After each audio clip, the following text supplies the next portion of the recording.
সহায়, তিনি আপনার সহায়। প্রভুর দিকে মন প্রাণ তুলে ধরো, তারই দিকে তুলে ধরেছি আমাদের মন প্রাণ। এসো পরমেশ্বরের উদ্দেশ্যে কৃতজ্ঞতা জ্ঞাপন করি। ধন্য ধন্য প্রভুর নাম। হে পরম পিতা সর্বশক্তিমান সনাতন পরমেশ্বর, সর্বকালে ও সর্বস্থানে আমাদের প্রভু যীশু খ্রিস্টের মধ্যস্থতায় তোমার কাছে আমাদের কৃতজ্ঞতা নিবেদন করা সত্যই উচিত, সত্যই কল্যাণকর। আমরা পাপী, মৃত্যু আমাদের যোগ্য পাওনা, কিন্তু কি অসীম তোমার করুণা।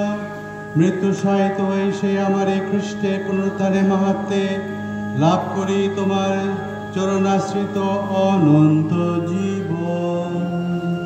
তাই হে পিতা, সকল সর্বদূতের সঙ্গে কণ্ঠ মিলিয়ে আমরা এই পৃথিবীতে নিরন্তর তোমার বন্দনা করি, নিয়তই করি তোমার মহিমা কীর্তন।